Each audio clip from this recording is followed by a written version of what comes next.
Welcome to the Kolbecast, episode 57. Glad you could join us. Today, Bonnie interviews Margaret Faia, a homeschooling mother of 14 children and a true success story of home education. If ever you need encouragement in your decision to educate at home, this is the episode for you. Please remember to reach out to us at podcast@kolbe.org and sit back, relax, and enjoy. Hi there, I'm Bonnie, liturgical musician, popcorn and podcast fanatic, and Kolbe homeschooling mom to 4 lads and lasses of middle and high school age. And I'm Jordan. As a product of homeschooling, I'm proud to teach Greek and Latin for Kolbe online and serve as the Alumni and Public Relations Director.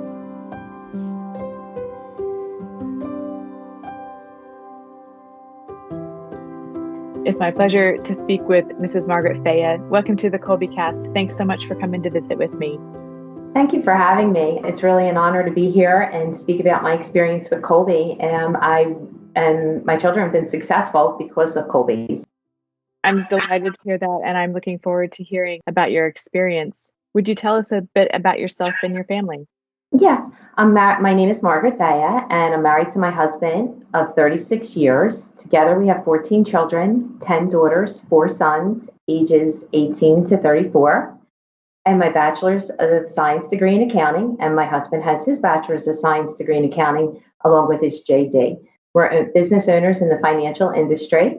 I'm a stay-at-home mom after working full-time in my field while my husband attended law school. By the time my husband graduated law school, we were expecting our 3rd child. I homeschooled for over 25 years. Our youngest just graduated high school. We'll be attending a local university for nursing in the honors program. We live in the northeastern part of the country and have access to a great many excellent universities. So we recommend that our children choose one within driving distance and live at home, which so far 10 have done and 4 are currently doing, with the exception of one daughter who had a brief stay on campus that only lasted 1 semester.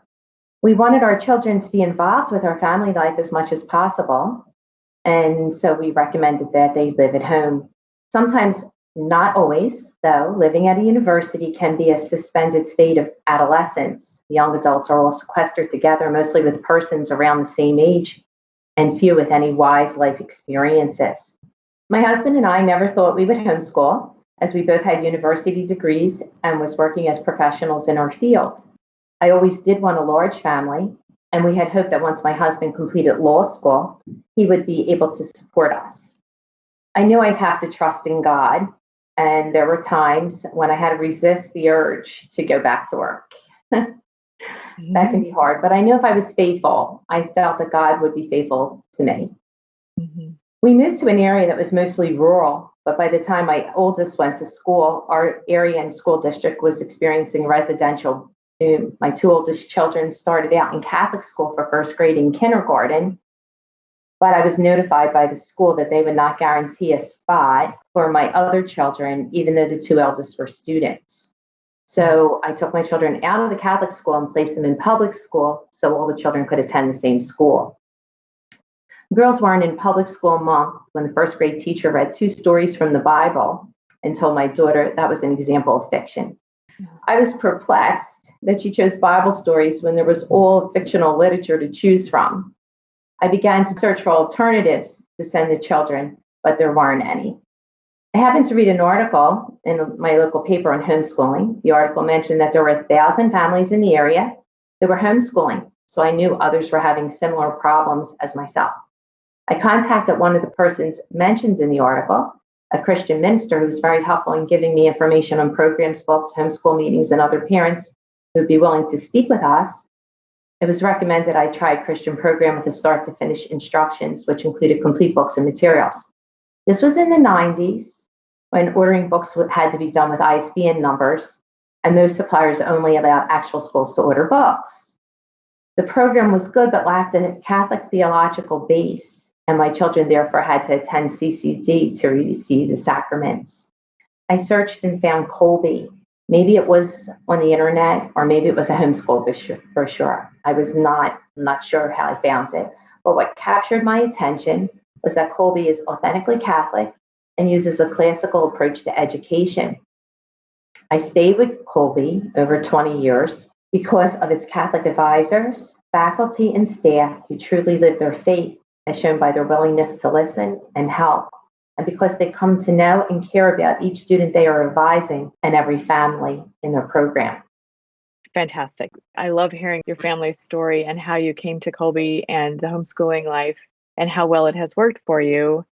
I know our listeners will agree with me in finding this very interesting, hearing your perspective as you've been homeschooling these many years, many of us being at the beginning or in the middle of it. So having your long view of it is so helpful to us. I'd love to hear more about homeschooling a large family.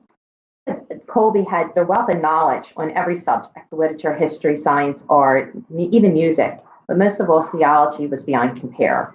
We used the full homeschool program, mostly because of the number of children I have and my husband's schedule. He traveled extensively internationally and nationally in the early years when we were homeschooling and our children were young, for weeks at a time. So I wanted him and the children to spend quality time together when he was home, and the homeschool program gave us the flexibility to take the time off when he was home. I did try the online program, and while I think it's an excellent program and there's definitely a need for it, particularly at this time, it was a little difficult for us to continue because of the number of children we had and the different ages. So I bet there are many listening who are really intrigued by how you made this work with your family and your husband traveling and all of those factors that can really stymie people. How do we even make this work? So hearing how you do it is so interesting. I'd love to hear more. So some of the things that we did, like the habits that we have, I think good habits come from the virtue of obedience through discipline. I was always an organized person and had the ability to keep to a rather vigorous schedule. At the start of every school year, I wrote out and kept visual for the children to see a daily schedule that we kept to. Our day started with daily mass at 8 a.m. before we left for home. And before we got to mass, all our morning chores were done. The children were dressed, beds were made, and the upstairs bedrooms were picked up. When we arrived home from mass, we ate breakfast. I would start the laundry, and we started our schoolwork. I always had as our first class theology. I have a saying, everything one needs to know is in theology. Knowledge about God, our life goals, logic and right reason, which helps us with math and science, and even our history. So I'd like to always have that done. Not saying that there weren't days where we'd only get to mass and maybe get theology. Kids could get sick, something unexpected could happen, but they were kept to a minimum, I would say. Next, we completed our math, our phonics, spelling, and English. Then we would break for lunch. I'd like to get those subjects in the morning, just because I think that like math needs a little bit better concentration, phonics, especially when the children are younger. In the older grades, I kind of put in the syllabus those subjects in that order. But in high school, I kind of left it to the children to pick what they wanted to do first. Okay. So after we completed those morning subjects, I would break for lunch. And at that time, I'd use that as the opportunity to feed the children lunch, switch over the laundry, feed the baby, and put all the little ones up for a nap. The older children would have 30-minute recess or some time to themselves, and I'd do a few chores. And then in the afternoon, we do our history and science. And then on Fridays, we always did music and art. At 3 p.m., we put the school books away. The little ones would be down from their naps, and we'd say our rosary. But every 2 weeks, we would finish early with schoolwork on a Friday and thoroughly clean the house. And you kind of do a bi-weekly shopping just to keep organized. Everyone helped with household duties, all the children. I had 10 daughters, so it was a little bit easier. So I would assign them a room or a task, and that would be theirs. My sons did help with the chores, my 4 sons, I should say. But my oldest son came after 4 daughters, and then 4 other daughters were born after him.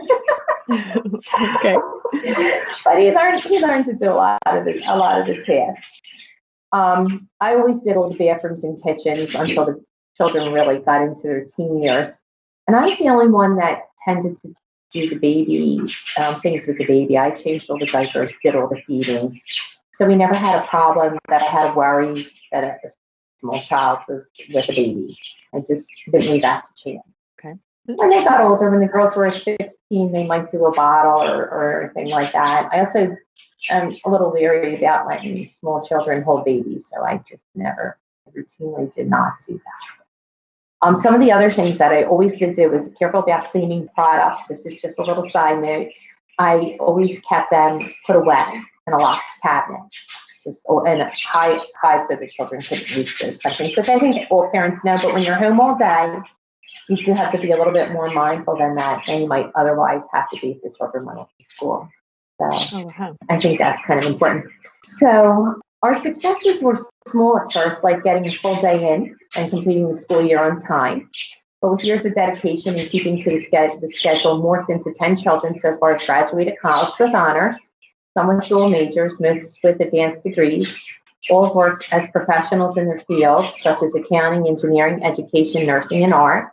My youngest four will be in college this year. I'll have one senior, twins in sophomore year, and my youngest will be a freshman. But the best successes is seeing them live their vocation. 7 are married with children. They are daily living their Catholic faith and passing it on to their children in a world where it's becoming increasingly harder to do so. Some of my favorite memories are just the everyday ones of having spent every day with the children, helping them to learn, have fun, and just feel loved. Like the voices in the opening line of Louisa May Alcott's Little Woman, where you hear the 4 sisters talking, I too can picture the voices of my children playing with each other. Everything was so much more vivid and lasting in my mind's memory because we were together all the time and never felt rushed. I remember making Halloween costumes for them, baking for Thanksgiving, decorating for Christmas, fasting through Lent, the arrival of Easter Sunday with them all dressed for Mass. I remember them all painting with their easels in the backyard, picnics in the front yard with their dolls and teddy bears, trips to museums, and vacations spent making religious pilgrimages around the country, to Canada, and at some point my husband even got to Europe with the children. We always centered our vacations around a religious destination, usually a cathedral in an area. And that would be an area typically that would have a lot of culture, a lot of art, and a lot of historical things. So I think that made for a good vacation. But the premise of it always was on a religious aspect, always a religious pilgrimage. And then from there, once we accomplished that, or, once we saw this beautiful cathedral and, said our prayers, we would attend daily Mass, we would move out and see the area, the town or the city, and go to art museums and go to historic sites. Wow, that's wonderful. So that's what homeschooling allows you to do. It does allow you to do that. I remember our simple daily midday walks around our neighborhood, the recesses in the backyard, and even the times we spent in our 15-passenger van reading our lessons, talking, or maybe shutting our eyes for a few minutes while another child took the piano, violin, harp, flute lesson. Some people want to go backwards in times because they feel they missed out. I don't. I want to move forward. Yeah. Because my children continue to amaze me as they live out their vacation and carry on our Catholic family traditions. I think it's a testament to my husband, myself, and Kolbe that we raised them in the way of God. Mm-hmm, for sure. Fidelity, such faithfulness, and perseverance. You've demonstrated obedience yourself and continued service day in, day out, and the priorities you had in place to see that through. What a witness. Wow. That is wonderful to hear. So many different practical aspects that are going to be so helpful to hear. It's always interesting to hear how people accomplish such great work and the day in, day out things that tend to trip us up. So along with that, were there other obligations that you needed to tend to as well? Yeah, during the years, I chose my outside obligations carefully, usually centered around the children. When the children were in CCD, I taught other children in grades 2nd to 7 that had never received any sacraments. When my sons played soccer and baseball, we volunteered at the field. We helped out at homeschool events. When it came time to take the SAT, since I had my degree, I could be a monitor. So we had a homeschool group that came together, and people who were professionals in their areas with degrees would teach science lessons. They would go to local high schools, and they would rent out or ask to use the science lab at night. So for my part, I would be able to be a monitor for the SAT prep. Okay. So I love to paint and draw, and projects around the home sufficed as my hobby at that time. one of the biggest projects that we ever took home was opening our own business and leaving the world of being an employee. At that time, I just had my 14th child. So it was a difficult time, but we're glad we made that move because it freed my husband up to be home a lot more. During the evenings when my children were in bed, home would be quiet and I could read some books on saints, say a rosary, or just read books in general that I liked. As my children grew, we would have some special time with each one, allowing them to take turns staying up later. I had my children read books on particular saints that had special meaning for them. I then choose books that were more advanced in their age. They were always religious books or literature, good literature. And we would take turns reading paragraphs because they were a little more difficult. My oldest daughter loved St. Therese, and so we read Story of the Soul. After that, we read Story of the Family, which is about St. Maria Azeg, the mother who raised the greatest saint of modern times. I was so taken by her sacrificial life in the service of her family that it wasn't long before I realized she would be canonized as a saint. So I named my ninth daughter Osley in anticipation of her canonization. It didn't occur to my daughter was 15, but it did happen along with her husband. They were the first couple had to be canonized as a husband and wife. So I would definitely recommend the Story of the Family to all moms because Osley was so inspiring that the nuns in the convent her daughters attended were said to have read her letters after her daughters had them. So I think that was a very inspiring book for me. And I thought she was a really good example of motherhood. Definitely. In the time when you were serving in your parish and on all the other ways, yeah, I'm sure you came into contact with lots of other young families. What words of wisdom did you pass along to them then, or would you now? One of the things I come in contact with is a lot of young moms who would like to have a large family, have children, stay at home, and they're worried about finances. So they ask me that a lot. And of course, they're looking at an older mom, and you do finally arrive at your destination point. But I think as an accountant, when I was younger, I quickly realized, and I tell a lot of young couples today, that our fixed expenses, which are really our largest, have nothing to do with how many children we have. The mortgage, health insurance, and car loans are all fixed regardless of how many children we have. It's the things like food and clothing that we need for our children, but we can control that. We can make choices there that are good choices, but they don't need designer clothes and certain toys to play with. And as we're in different times in our life, like if we want to sign them up for different activities and all, we can limit that or increase that. So our fixed expenses are the expenses that really have nothing to do with raising a large family. Some homeschool families will cook 2 weeks worth of meals over a whole weekend or a month's worth of meals, or wait and do all of their laundry on a Saturday. I didn't do that. I did the laundry every day and I cooked every day, and it helped me keep better organized and on schedule. I didn't want to spend my entire weekend and cook 2 weeks worth of meals and lose that time with the children. So this way I would stop at 3:00 to make dinner. And I usually set something up the night before in the refrigerator for the dinner. And I didn't want to do laundry all day on a Saturday. So I did our laundry every day. And it would be generally about 5 loads of laundry. With 4 children, it could be 5 or 6 loads of laundry. So I would usually start with my oldest, and I would go over what she had to do in one particular subject, move on to the next, spend a few minutes with her, move on to the next and next, set them about their work, and then I would get up and I would switch the laundry over, fold a quick pile of laundry, or empty the dishwasher, but at 3:00 every day I would stop and we would get dinner on. Some people go through homeschooling all day long, but I think that depends on the family's need, if that may be the case. But in our case, I just felt it kept us to a better schedule. Sure. That's helpful. We typically have a stop time. It's helpful to us to have that in mind. Like, we're going to keep at it until this point, if or unless we finished before that. But then we have other things to do as well, and it helps to keep that structure. I think everyone has a sense of what's going on, and that helps us focus on the task at hand when it's time to do that, right? Instead of it all kind of running together. Yeah, and I think it's more like real life. It's really how life is. You have to stop for doctor's appointments, dentist, And it just, yeah, I think it teaches the children and as young adults how to be task oriented, to pay attention to their time, and to not try to do everything all at once. Definitely. I'm sure that serves them very well now. I can remember being a young mom, really finding the experience of moms a few years down the road for me so helpful.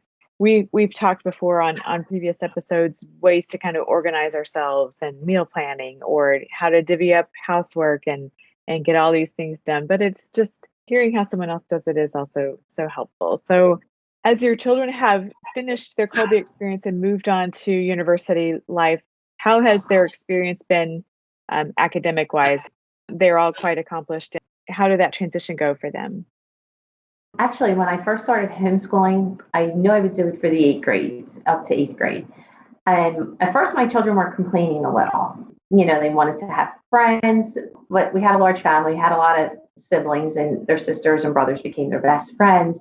And I said to them, when it comes time for high school, I'll let you choose. You can go to high school or I'll homeschool. And my oldest daughter, who, when it came time to choose, she says, well, I want to be homeschooled, ahead of everyone I know. They took dance lessons, they had music lessons, they had activities that were outside of the home. We always did do that. And so I was kind of surprised. So I said, okay. So we continued on homeschooling for her. My second daughter came up and she was always very vocal. She was going to go to high school, definitely. And so when I said to her, do you want to go to high school or do you want to be homeschooled? She said, I don't know why you're pushing me in school. I want to be homeschooled. It came as a surprise. I did worry when it came time for college, if they were prepared. Did they have enough information? Have we covered all the areas that we needed to do? How would they perform in science? I was an accountant, so I was okay in math, but science was a little concerning with labs. Like I said, we did have a local homeschool group that did coordinate a number of parents, and someone who was in the science field did do some labs, but I was concerned. So especially when it came time for the SAT, my oldest daughter just kind of walked into the SAT without any preparation, because I didn't realize at the time that in high school, the students were now taking a semester to do SAT prep. So I kind of just gave her a little book on SAT, and she did it in her spare time, and we sent her off, and she actually done quite well, I thought, at the time, for not having had any subject on it or any class on it.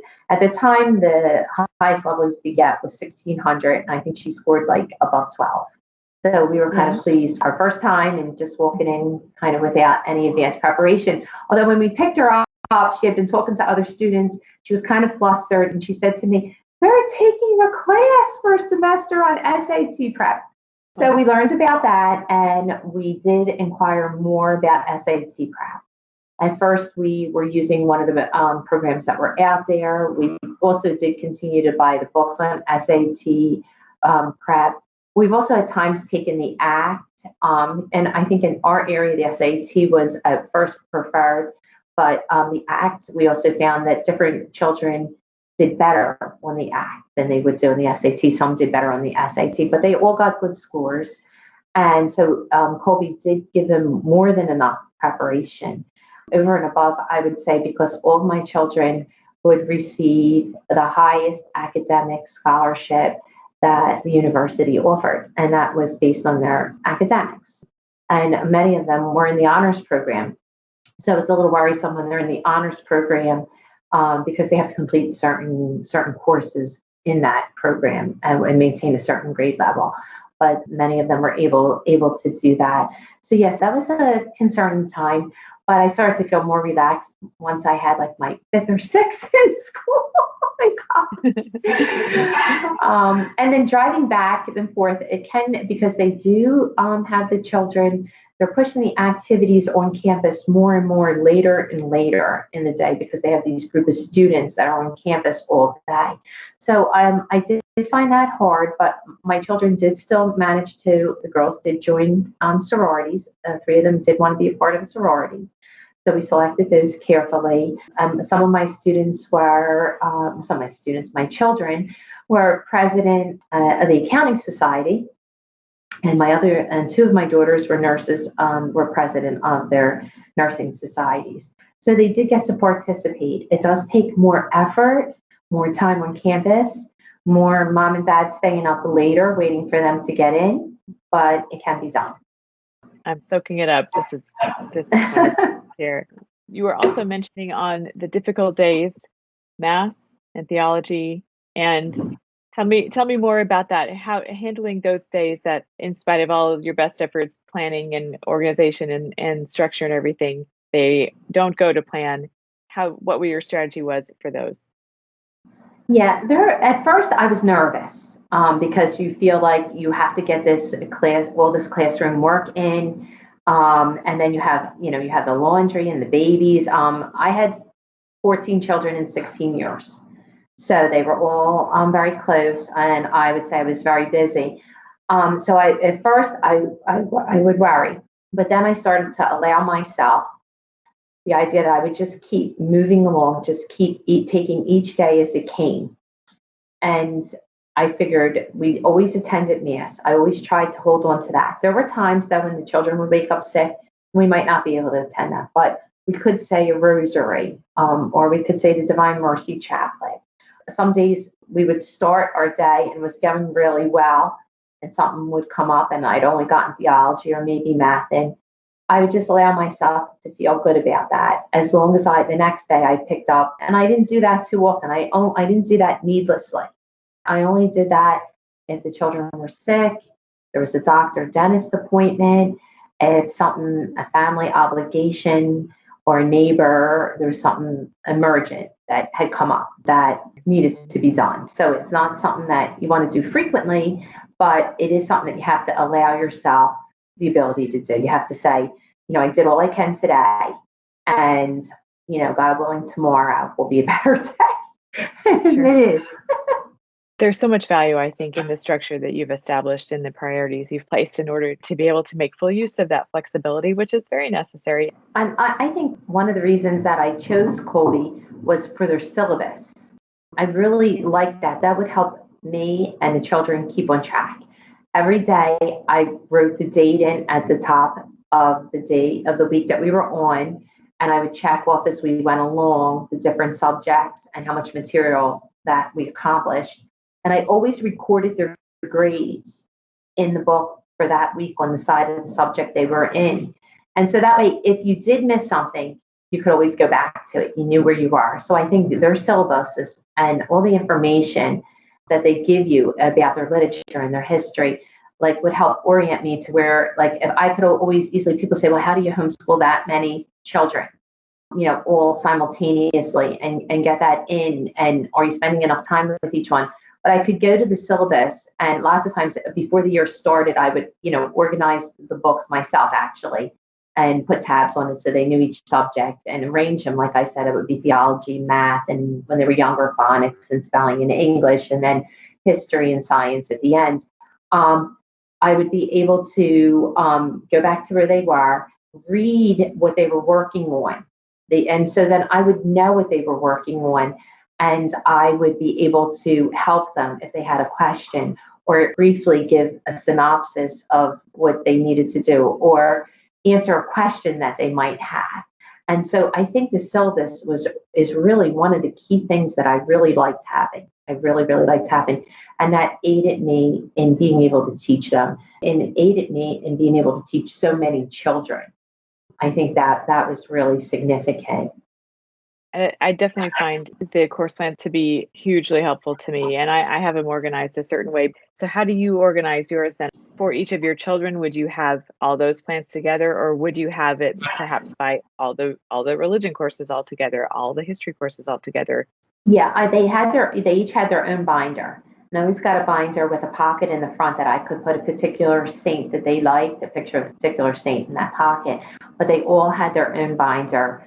And I always signed off each day at the top. I always put the date. I always looked over what they were doing, read the instructions if they needed me to. And when they were younger, asked them a few questions of what they were on. And then, like I said, when I would check their grades, sometimes that would be a little bit later at the end of the day. I would go back and they would leave their books open for me with each subject, the first on the top and the books other books at the bottom, and I would just grade it and check it off with Kolbe. So that's how I kind of arranged it in that order. That's a very common question. How do we organize these course plans? So that's helpful to hear how you do it. Yeah, the syllabus is great. It really is. It's I had used it, like I said, I did start off with a Christian program, but it just wasn't authentically Catholic. And they had everything start to finish. They even told you, like, on your first day, say, "Good morning, children."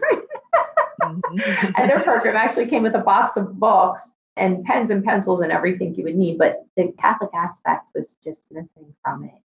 Just that it was, it just was missing that element that I wanted the children to have. Sure, of course. A lot of folks can relate to that here in this Kolbe audience. And then, so working through the syllabi, and then tell me about interacting with the Kolbe office. Yeah, there was a lot of times they got to know me through the years, but I do think that they get to know everyone. What I found was, at first I was like, hesitant to contact them, fearful, diligently did my books. I was this young mom, wanted everything to get done right, sent off my grades. And I was surprised when I first got their grades back and they would write in detail, feedback for the children. I thought that was really, really good. And it was then that I realized, they are actually reading the materials. They are actually looking at the children's work. They are actually giving feedback. They're also giving me something that I might have missed, something that was helpful where a child might have been struggling on and I didn't see that. And so then more and more as the years developed, I would, if I needed to, I would reach out and they would contact me. Usually, I'm on the East Coast, they're on the West, so I was conscious that there were a couple of hours. It would be first thing in the morning, but it would seem as soon as they got there, they did call me back, and they would explain things. As computers became more in use, I had some difficulty with that, and I've always loved their book ordering. And Nancy down in the book department, because one time ordering online was helpful when they initiated it, except I had some difficulty. I wasn't very computer savvy. And so Nancy was always there for me. I could call her up at one time. And when you order, say, 10 children's books for the year, and also I had to coordinate it with the books that I had or books that had changed.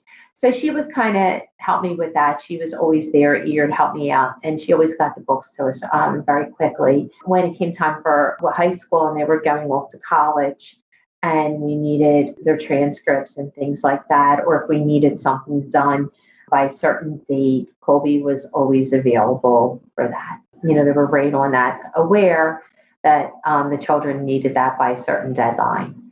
So they were definitely very helpful. Wonderful. I share with you that hesitancy to call about things or email now about things, and that's what they're there for, right? They're when I think to reach out sooner rather than later, it's so much more helpful. And you're right about having another set of eyes on the schoolwork to pick up on things that aren't immediately apparent. Through the years, also I got to know some of the counselors, the advisors were there almost through a number of my children.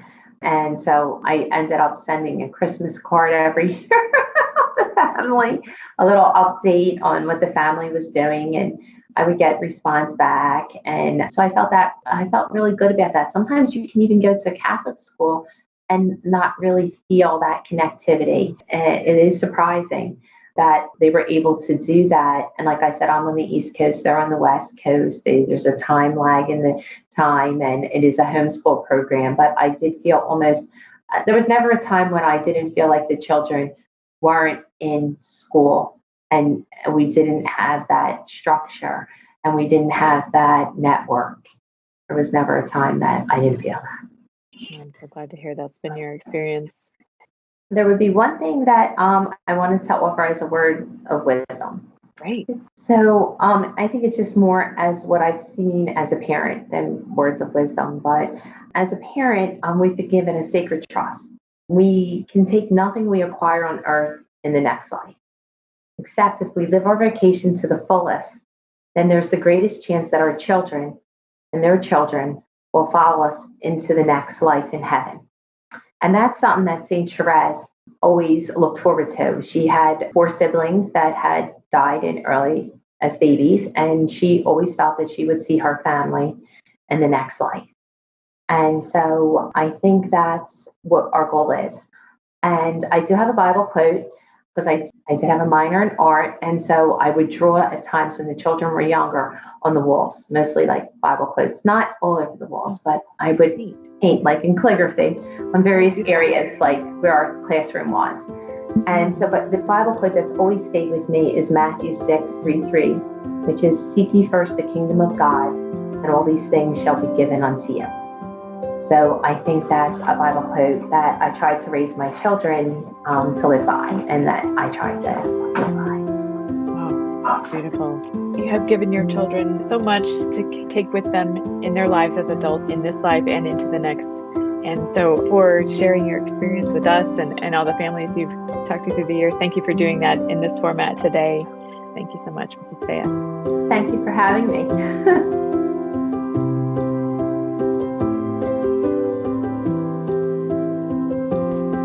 Mary our Mother, pray for us.